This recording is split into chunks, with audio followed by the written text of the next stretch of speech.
10ನೇ ತರಗತಿಯ ವರ್ಗ ಸಮೀಕರಣಗಳು ಇದರಲ್ಲಿ ಅಭ್ಯಾಸ 10.1 ಬಗ್ಗೆ ಡಿಸ್ಕಸ್ ಮಾಡೋಣ. ಆ್ಯಂಡ್ PDF ನೋಟ್ಸ್ ಫ್ರೀಯಾಗಿ ಡೌನ್ಲೋಡ್ ಮಾಡ್ಕೊಳ್ಬೋದು. PDF ಲಿಂಕ್ ಡಿಸ್ಕ್ರಿಪ್ಷನ್ ಬಾಕ್ಸಲ್ಲಿ ಕೊಟ್ಟಿರ್ತೀವಿ. ಲಿಂಕ್ ಏನಾದರೂ ಸಿಗ್ತಾಯಿಲ್ಲ ಅಂದರೆ ಕಮೆಂಟ್ ಮಾಡಿ, ಕಮೆಂಟ್ ಬಾಕ್ಸಲ್ಲಿ ಕೂಡ ಲಿಂಕ್ ಶೇರ್ ಆಗಿರುತ್ತೆ. ಆ್ಯಂಡ್ ನಮ್ಮ ಚಾನಲ್ನ ಸಬ್ಸ್ಕ್ರೈಬ್ ಮಾಡಿಲ್ಲ ಅಂದರೆ ಸಬ್ಸ್ಕ್ರೈಬ್ ಮಾಡಿ. 10ನೇ ವಿದ್ಯಾರ್ಥಿಗಳಿಗೆ ಈ ವಿಡಿಯೋ ಲಿಂಕ್ ಶೇರ್ ಮಾಡಿ. ಅಭ್ಯಾಸ 10.1ರಲ್ಲಿ ಫಸ್ಟ್ ಕ್ವಶನ್ ನೋಡಿಲಿ. ಈ ಕೆಳಗಿನವುಗಳು ವರ್ಗ ಸಮೀಕರಣಗಳೇ ಎಂಬುದನ್ನು ಪರೀಕ್ಷಿಸಿ. ಮೊದಲನೇದಾಗಿ ವರ್ಗ ಸಮೀಕರಣದ ಆದರ್ಶ ರೂಪ ಯಾವುದು? ax² + bx + c = 0. ಅಂದರೆ ಇಲ್ಲಿ ಡಿಗ್ರಿ ಎಷ್ಟು ಬರಬೇಕು? ಡಿಗ್ರಿ ಅಂದರೆ ಅತಿ ದೊಡ್ಡ ಘಾತ 2 ಬರಬೇಕು. ಚರಾಕ್ಷರದ ಅತಿ ದೊಡ್ಡ ಘಾತ 2 ಬರಬೇಕು. ಕರೆಕ್ಟಾ? ಅಂದರೆ ಡಿಗ್ರಿ 2 ಅಂತ ಹೇಳ್ಬೋದು. ಸೊ ಅತಿ ದೊಡ್ಡ ಘಾತ 2 ಬಂದರೆ ಏನಂತ ಹೇಳಬೇಕು? ಇದನ್ನು ವರ್ಗ ಸಮೀಕರಣ ಅಂತ ಹೇಳ್ಬೋದು.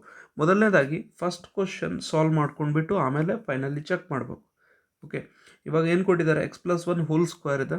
So bracket square. ಅದೇ ರೀತಿ = 2 × x - 3. ಸೊ ಇದು a+b ಫಾರ್ಮೆಟ್ನಲ್ಲಿದೆ, a+b whole square. So a+b whole ಸ್ಕ್ವೇರ್ನ ಫಾರ್ಮುಲಾ ಏನಾಗುತ್ತೆ ಇಲ್ಲಿ? a+b whole square = a² + b² + 2 × ab.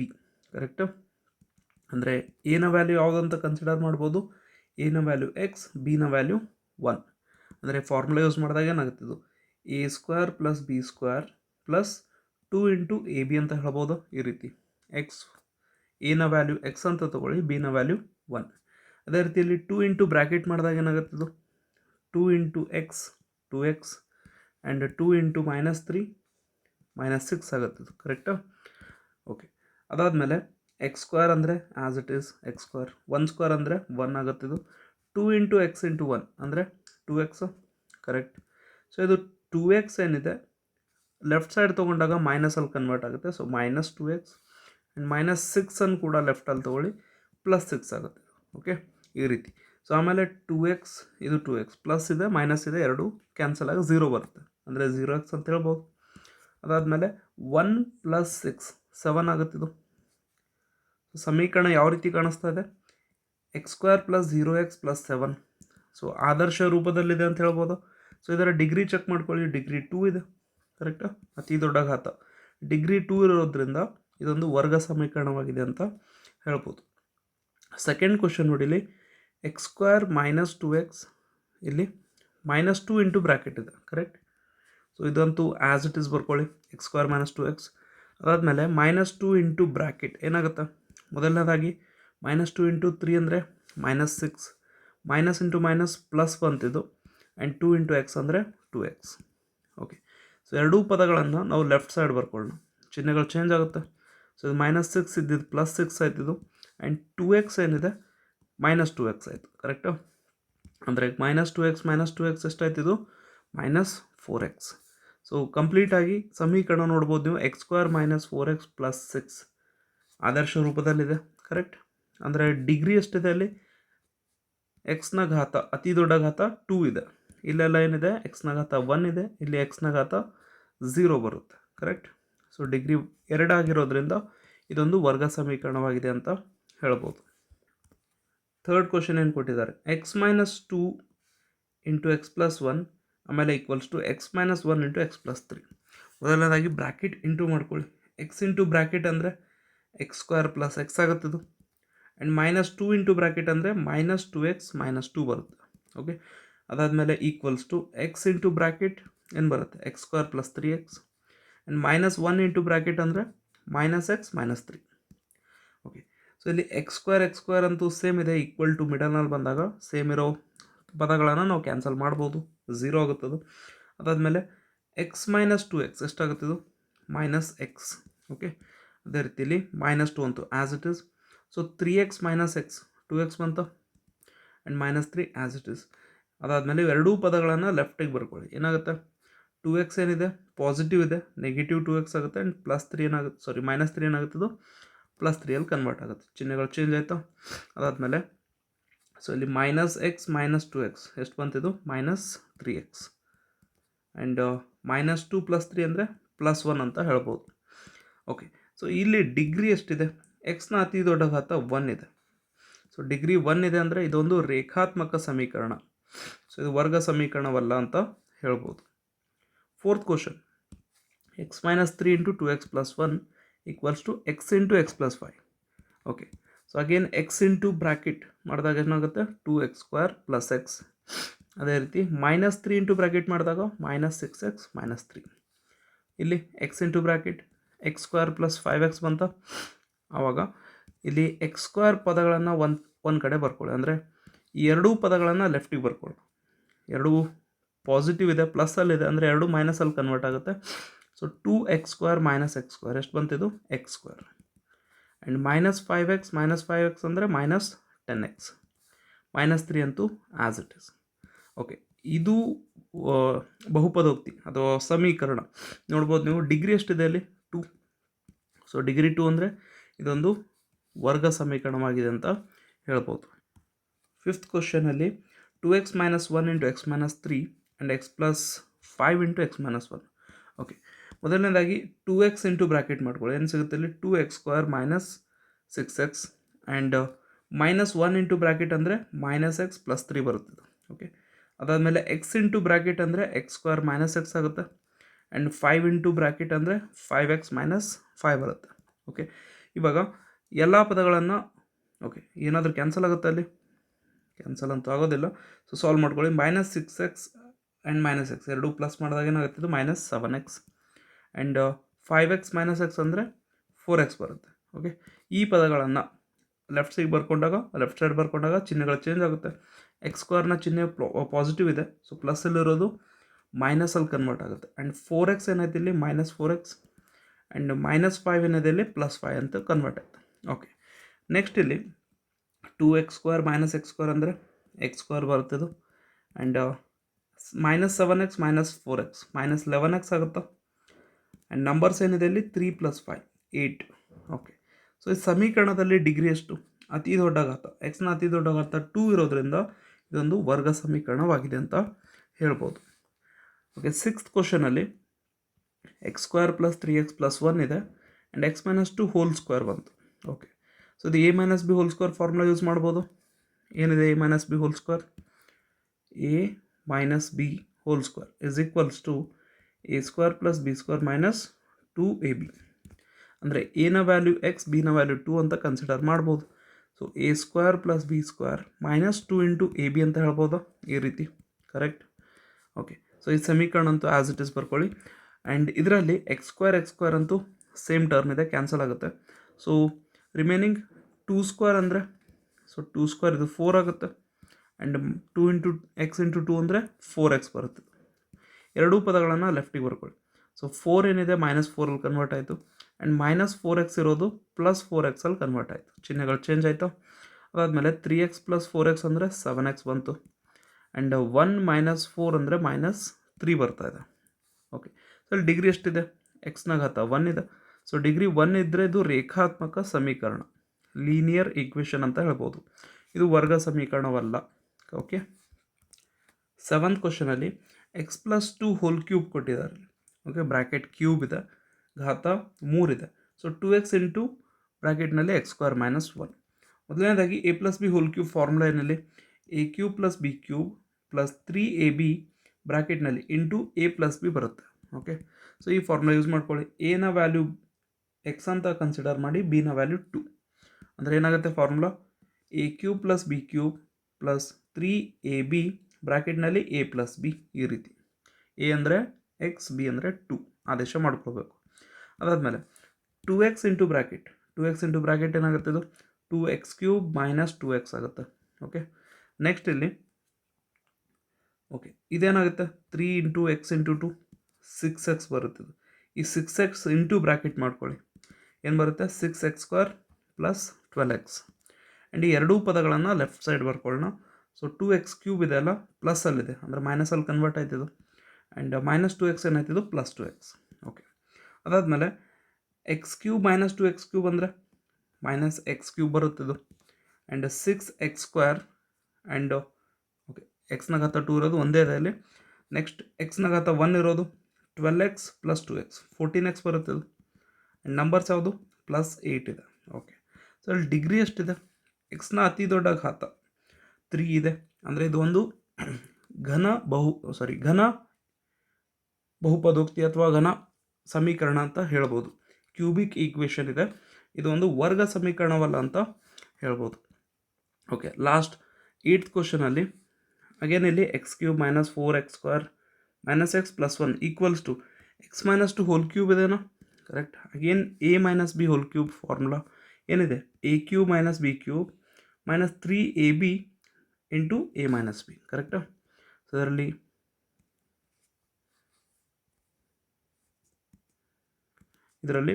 ಎನ ವ್ಯಾಲ್ಯೂ x ಆ್ಯಂಡ್ ಬಿ ನ ವ್ಯಾಲ್ಯೂ 2 ಅಂತ ಕನ್ಸಿಡರ್ ಮಾಡಿ. ಏನಾಗುತ್ತೆ ಫಾರ್ಮುಲಾಲಿ a³ - b³ - 3ab ಬ್ರ್ಯಾಕೆಟ್ನಲ್ಲಿ a - b. ಓಕೆ, ಈ ರೀತಿ. ಸೊ ಸಾಲ್ವ್ ಮಾಡ್ಕೊಳ್ಳೋಣ. ಮೊದಲನೇದಾಗಿ x³ ಅಂತೂ ಕ್ಯಾನ್ಸಲ್ ಆಗುತ್ತೆ. Correct. Remaining terms as it is. So ಇದೇನಿದೆ ಅದೇ ರೀತಿ ಬರ್ಕೊಳ್ಳೋಣ ಇಲ್ಲಿ. ನೆಕ್ಸ್ಟ್ -2³ ಅಂದರೆ -8 ಬಂತ ಇದು. ಆ್ಯಂಡ್ 3 × x × 2 ಅಂದರೆ 6x ಆಯ್ತು. ಓಕೆ, 6x ಇಂಟು ಬ್ರ್ಯಾಕೆಟ್ ಏನಾಗುತ್ತೆ, -6x² + 12x. ಓಕೆ, ಈ ಮೂರು ಪದಗಳನ್ನು ಲೆಫ್ಟ್ ಸೈಡ್ ಬರ್ಕೊಳ್ಳೋಣ, ಚಿಹ್ನೆಗಳು ಚೇಂಜ್ ಆಗುತ್ತೆ. -8 ಏನಾಯ್ತಿದು +8 ಕನ್ವರ್ಟ್ ಆಯಿತು. ಆ್ಯಂಡ್ -6x² ಅಂದರೆ +6x². ಆ್ಯಂಡ್ 12x ಅಂತೂ ಪಾಸಿಟಿವ್ ಇದೆ, ನೆಗೆಟಿವ್ ಆಗುತ್ತೆ ಇದು. ಓಕೆ, ಫೈನಲಿ -4x² + 6x² ಎಷ್ಟಾಗುತ್ತಿದ್ದು 2x². ಆ್ಯಂಡ್ -x ಇದೆ, ಅಲ್ಲಿ -12x ಇದೆ, ಅಂದರೆ -13x ಆಗುತ್ತಿದ್ದು.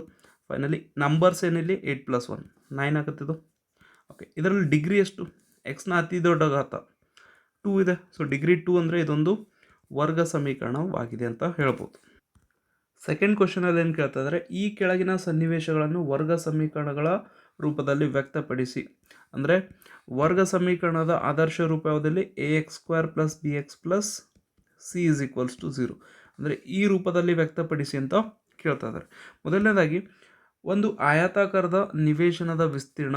ಸೊ ವಿಸ್ತೀರ್ಣ ಅಷ್ಟಿಲ್ಲಿ 528 m² ಆಗಿದೆ. ನಿವೇಶನದ ಉದ್ದ ಏನಿದೆ ಮೀಟರ್ಗಳಲ್ಲಿದೆ, ಅದರ ಅಗಲದ 2ರಷ್ಟಕ್ಕಿಂತ 1 ಹೆಚ್ಚಾಗಿದೆ. ಓಕೆ, ಉದ್ದ ಏನಿದೆ ಅಂತೆ ಅಗಲದ 2ರಷ್ಟಕ್ಕಿಂತ 1. ಓಕೆ, ಇಲ್ಲಿ ನಾವು ಅಗಲ x ಮೀಟರ್ ಅಂತ ತಿಳ್ಕೊಳ್ಳೋಣ.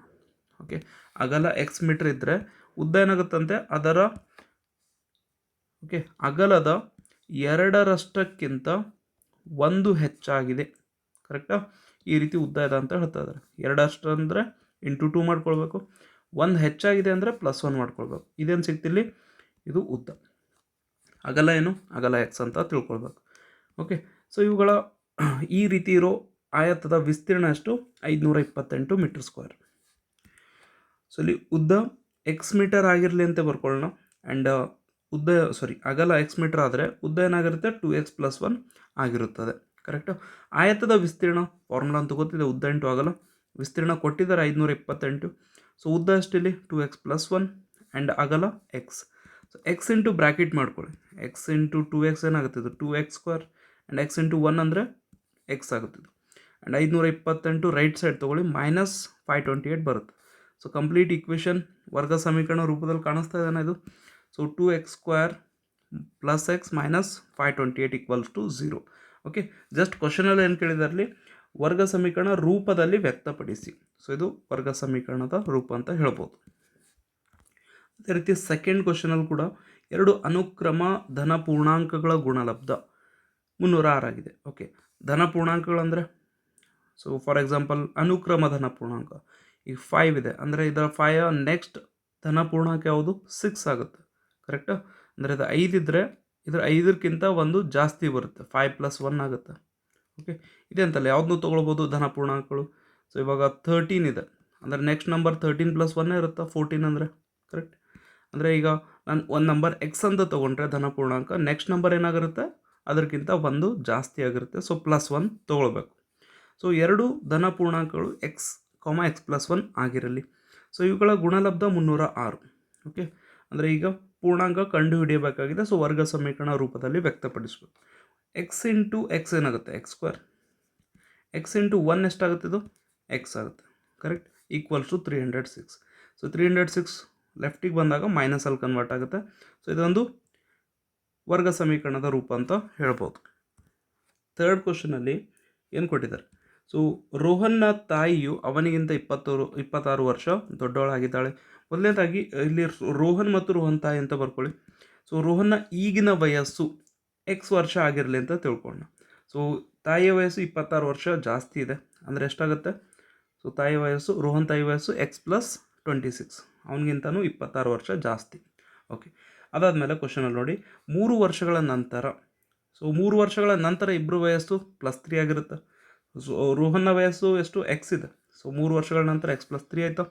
ಅದೇ ರೀತಿ ತಾಯಿಯ ವಯಸ್ಸಿದು, ಸೊ ಇದರಲ್ಲಿ ಕೂಡ +3 ಮಾಡಬೇಕಾಗುತ್ತೆ. ತಾಯಿಯ ವಯಸ್ಸಲ್ಲಿ +3 ಮಾಡಿದಾಗ ಎಷ್ಟಾಯ್ತದು?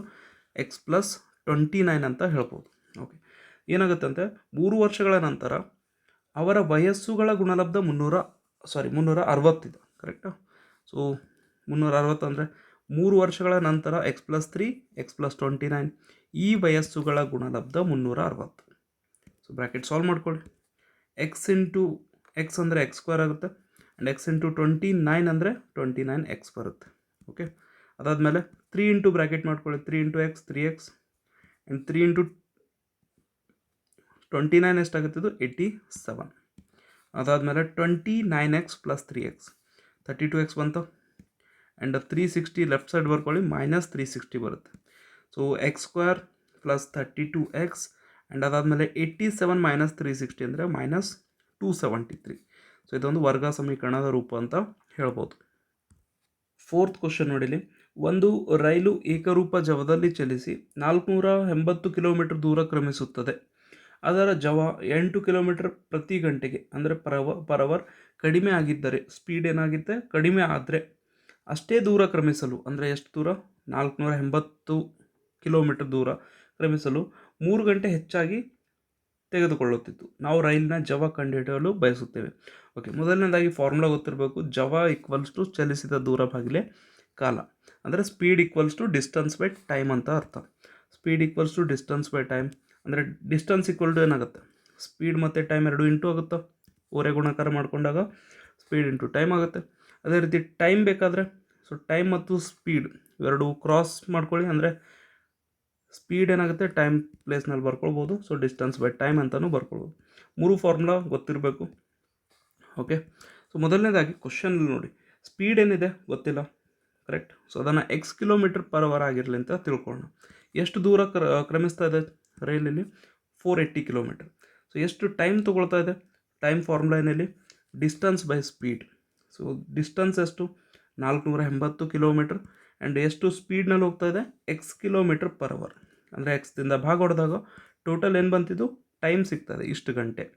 480 ಡಿವೈಡೆಡ್ ಬೈ ಎಕ್ಸ್ ಗಂಟೆ ಅಂತ ಟೈಮ್ ಸಿಕ್ತು. ಓಕೆ, ಆಮೇಲೆ ಮತ್ತೊಂದು ಸ್ಟೇಟ್ಮೆಂಟ್ ಕೊಟ್ಟರು, ಸ್ಪೀಡ್ ಏನಾದರೂ 8 ಕಿಲೋಮೀಟರ್ ಪರ್ ಅವರ್ ಕಡಿಮೆ ಆದರೆ, ಸೊ ಮೊದಲಿನ speed x kilometer per hour ಇತ್ತು, 8 ಕಿಲೋಮೀಟರ್ ಪರ್ ಅವರ್ ಮೈನಸ್ ಮಾಡ್ಕೊಳ್ಬೇಕಾ? ಸೊ ಇಷ್ಟು ಸ್ಪೀಡ್ ಕಡಿಮೆ ಆದರೆ ಅಷ್ಟೇ ದೂರ ಕ್ರಮಿಸಲು 3 ಗಂಟೆ ಹೆಚ್ಚಾಗಿ ಸಮಯ ತೆಗೆದುಕೊಳ್ಳುತ್ತಿತ್ತು. ಮೊದಲೆಷ್ಟು ಟೈಮ್ ತೊಗೊಳ್ತಿತ್ತು? ಕರೆಕ್ಟಾ? ಸೊ ಮೊದಲು T1 ಟೈಮ್ ತೊಗೊಳ್ತಾ ಇತ್ತು, ಸೊ ಇಷ್ಟು ಗಂಟೆ. ಸೊ ಇದಕ್ಕಿಂತನೂ 3 ಗಂಟೆ ಜಾಸ್ತಿ ಟೈಮ್ ತೊಗೊಳ್ತಾ ಇದೆ. ಅಂದರೆ ಮೊದಲು ಎಷ್ಟು ಟೈಮ್ ತೊಗೊಳ್ತಾ ಇತ್ತು ಅದರಲ್ಲಿ +3 ಮಾಡ್ಕೊಳ್ಬೇಕು. ಓಕೆ, ಸೊ ಈಗ +3 ಮಾಡಿದಾಗ ಎಷ್ಟಾಗುತ್ತಿದ್ದು? ಸೊ ಇಲ್ಲಿ ಲಸ ತೊಗೊಳ್ಬೋದು, x into 1 and x into 1 into x, ಅಂದರೆ 480 + 3x ಬರುತ್ತೆ. ಅಂದರೆ ಇದು ಸ್ಪೀಡ್ ಕಡಿಮೆ ಮಾಡಿದ್ರೆ ಇಷ್ಟು ಗಂಟೆ ಸಮಯ ತೆಗೆದುಕೊಳ್ಳುತ್ತದೆ ಅಂತ ಹೇಳ್ಬೋದು. ಇವಾಗ ಸೊ ಡಿಸ್ಟನ್ಸ್ ನೋಡಿಲಿ, ಸೊ ಡಿಸ್ಟನ್ಸ್ ಫಾರ್ಮುಲಾ ಏನು? ಜವ ಇಂಟು ಕಾಲ, ಬಿಕಾಸ್ ನಮಗೆ ಡಿಸ್ಟನ್ಸ್ ಗೊತ್ತಿದೆ 480 ಕಿಲೋಮೀಟರ್ ಅಂತ. ಸೊ ಇದರಲ್ಲಿ ಡಿಸ್ಟನ್ಸ್ 480, ಸ್ಪೀಡ್ ಎಷ್ಟು? ಎಕ್ಸ್ - 8, ಆ್ಯಂಡ್ ಟೈಮ್ ಎಷ್ಟು ತೊಗೊಳ್ತಾ ಇದೆ? 480 + 3x ಡಿವೈಡೆಡ್ ಬೈ ಎಕ್ಸ್. ಮೊದಲನೇದಾಗಿ ನಾವು ಎಕ್ಸ್ನ ಓರೆ ಗುಣಾಕಾರ ಮಾಡ್ಕೊಳ್ಳೋಣ. 480 ಇಂಟು ಎಕ್ಸ್ ಏನಾಗುತ್ತೆ? ಇದು 480x. ಓಕೆ, ಅದಾದಮೇಲೆ ಎಕ್ಸ್ ಇಂಟು ಬ್ರ್ಯಾಕೆಟ್ ಮಾಡ್ಕೊಳ್ಳಿ, ಎಕ್ಸ್ ಇಂಟು 480x, ಕರೆಕ್ಟಾ? ಅದಾದಮೇಲೆ ಎಕ್ಸ್ ಇಂಟು 3x ಅಂದರೆ 3x² ಬರುತ್ತಿದ್ದು. ಸೊ -8 ಇಂಟು ಬ್ರ್ಯಾಕೆಟ್ ಅಂದರೆ -3840 -24x ಬರುತ್ತೆ. ಓಕೆ, ಅದಾದಮೇಲೆ 480x ರೈಟ್ ಸೈಡ್ ಬರ್ಕೊಳ್ಳಿ. ಓಕೆ, ರೈಟ್ ಸೈಡ್ ಬರ್ಕೊಂತ ಮೊದಲು ಡೈರೆಕ್ಟಾಗಿ ಕ್ಯಾನ್ಸಲ್ ಮಾಡ್ಬೋದು, ಸೇಮ್ ಇದೆ ಟರ್ಮ್. ಅದರ ಏನು ಉಳಿತಾ ಇದೆ ಅಲ್ಲಿ? 3x² ಮೈನಸ್ 24x, ಅದಾದಮೇಲೆ -3840. ಸೊ ಇದರಿಂದ ಈ ಸಮೀಕರಣ ಸಿಗ್ತಾ. ಸೊ ಈ ಸಮೀಕರಣದಿಂದ ನಾವು 3 ಕಾಮನ್ನು ತೊಗೊಳ್ಬೋದು, ಇಲ್ಲಾಂದರೆ ಇಷ್ಟು ಆನ್ಸರ್ ಬರೆದ್ರು ಕರೆಕ್ಟ್ ಆಗುತ್ತೆ. ಸೊ 3 ಕಾಮನ್ ತೊಗೊಂಡ್ರೆ ಏನೇನು ಸಿಗುತ್ತೆ? X square minus 8x and minus 1280 and 0 ಇಲ್ಲಿ ಏನಿದೆ ಇಂಟೂನಲ್ಲಿದೆ. ಸೊ ರೈಟ್ ಸೈಡ್ ಹೋಗ್ಬಿಟ್ಟು 0/3 ಆಗುತ್ತೆ.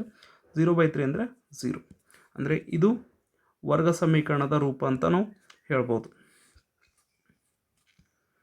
ಆ್ಯಂಡ್ ನಮ್ಮ ಚಾನಲ್ನ ಸಬ್ಸ್ಕ್ರೈಬ್ ಮಾಡಿಲ್ಲ ಅಂದರೆ ಸಬ್ಸ್ಕ್ರೈಬ್ ಮಾಡಿ, ವಿಡಿಯೋನ ಲೈಕ್ ಮಾಡಿ. ಅದೇ ರೀತಿ PDF ಲಿಂಕ್ ಡಿಸ್ಕ್ರಿಪ್ಷನ್ ಬಾಕ್ಸಲ್ಲಿ ಕೊಟ್ಟಿರ್ತೀವಿ. ಜಸ್ಟ್ ಲಿಂಕ್ ಕ್ಲಿಕ್ ಮಾಡಿಬಿಟ್ಟು PDF ನೋಟ್ಸ್ ಡೌನ್ಲೋಡ್ ಮಾಡ್ಕೊಳ್ಬೋದು. And PDF notes completely free ಇದೆ. ಆದರೆ ನಮ್ಮ ಚಾನಲ್ನ ಸಪೋರ್ಟ್ ಮಾಡಬೇಕಂದ್ರೆ ನೀವು ಈ QR ಕೋಡ್ನ ಸ್ಕ್ಯಾನ್ ಮಾಡಿಬಿಟ್ಟು ₹3 ಸೆಂಡ್ ಮಾಡ್ಬೋದು. Thank you.